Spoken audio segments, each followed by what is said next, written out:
नमस्कार दोस्तों, स्वागत करता हूं आपका इस कार्यक्रम में जिसका नाम है गुड नाइट लाइफ सिटीज। मेरे साथ मेरा नाम है आदित्य झा। अच्छा, मुझे एक बात बताइए दोस्तों, अगर मैं आपसे ये कहूं कि मुझे अगर एक बड़ा सा विशाल वृक्ष को काटना है, बहुत बड़े पेड़ को काटना है, तो ना मैं कुल्हाड़ी का इस्तेमाल करूं, ना मैं किसी औजार का इस्तेमाल करूं, ना मैं किसी तलवार का इस्तेमाल कर रहा हूं, ना मैं किसी एक सौ का इस्तेमाल करूं।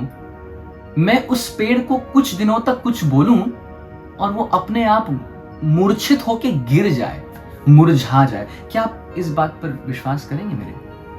चलिए दोस्तों, आइए मैं आपको ले चलता हूं। भारत की कोई कहानी नहीं है ये, बिहार की कोई कहानी नहीं है दोस्तों। ये कहानी है साउथ पैसिफिक ओशन में एक छोटे से आइलैंड जिसका नाम है सोलोमन आइलैंड्स। दोस्तों, जब मैंने इस कहानी को सुना तो मुझे लगा कि बाप रे, मुझे अपने दोस्तों से ये 100% बताना है। इतनी दिलचस्प कहानी है दोस्तों। सोलोमन आइलैंड्स में दोस्तों जितने लोग रहते हैं, जितने वासी रहते हैं, अगर मान लीजिए एक बहुत बड़ा विशाल वृक्ष है वहां पे, बड़ा पेड़ है वहां पे, और किसी कारणवश उस पेड़ को काटने की जरूरत पड़ गई, आवश्यकता हो गई, तो दोस्तों वहां पे लोग तलवार, कुल्हाड़ी, औजार लेके उस पेड़ को नहीं काटते। आप हैरान हो जाएंगे जब मैं आपको बताऊंगा कि करीबन 30 से 35 लोग उस बड़े से विशाल वृक्ष के आजू बाजू, जो कहीं सर्कमफ्रेंस करते हैं उसे, दे सर्कमफ्रेंस द ट्री, और उसे घेरा बनाकर उसे बहुत क्षमा करें, बुरा भला कहते हैं, बहुत बुरा भला कहते हैं कि क्या है, तुमसे गंदा कुछ नहीं हो सकता, तुम हो तो ये हमारा कुछ काम नहीं हो रहा है, तुम इससे अच्छा मर जाओ, तुम्हारे ये क्या बना रखा है, तुमसे गंदा कोई है ही नहीं, छी थू, बहुत बुरा गालियां देते हैं दोस्तों।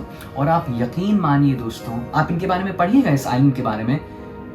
30 दिनों तक ये सब लोग मिलते हैं, सेम बात कहते हैं उस पेड़ के सामने, उस पेड़ को देखकर, और 31वें दिन 1 को, 2 को, 3, 4, 5 करते करते दोस्तों वो पेड़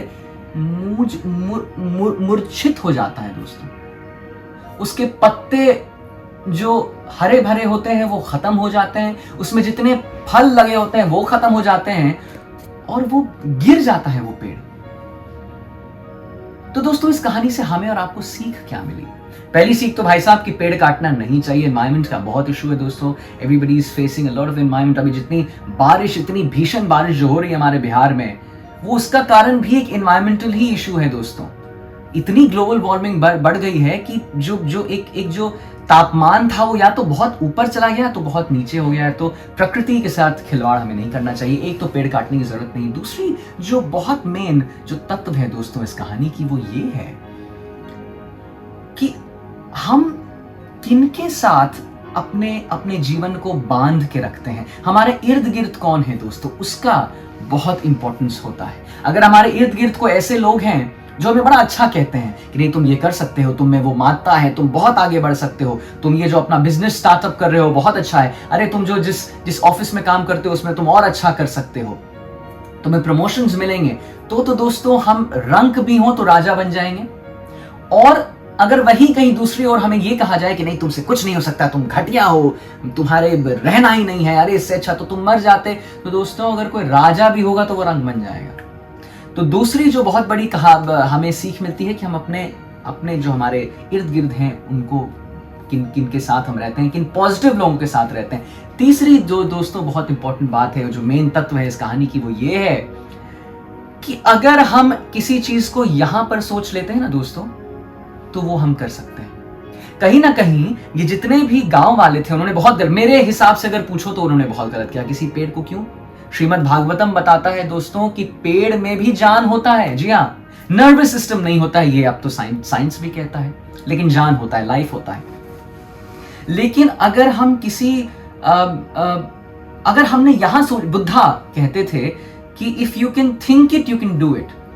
अगर आप सोच ले कि मैं बहुत टैलेंटेड हूं तो आप बन जाओगे। अगर आप सोच लेते हो कि मेरे पास बहुत पैसा होगा तो आप बन जाओगे पैसे वाले। अगर आप सोच लेते हो कि मैं मेरे मन में बहुत टैलेंट है तो आप बन जाओगे। वहीं अगर दूसरी अगर हम सोचें हमसे कुछ नहीं हो सकता, हमारे जीवन में सिर्फ निराशा ही निराशा है, अरे हम किसी काम के नहीं। दोस्तों जो सोचेंगे वो बनेंगे। इसी के बाद साथ दोस्तों मैं आपसे इजाजत लेता हूं, और सोने से पहले इस चीज को जरूर याद रखिएगा कि जो सोचेंगे वो बनेंगे। दोस्तों आशा करता हूं आपको ये कहानी पसंद आए। Thank you very much. देखते रहिए good night with life cities. मेरे साथ, मेरा नाम है आदित्य झा। नमस्कार, गुड नाइट।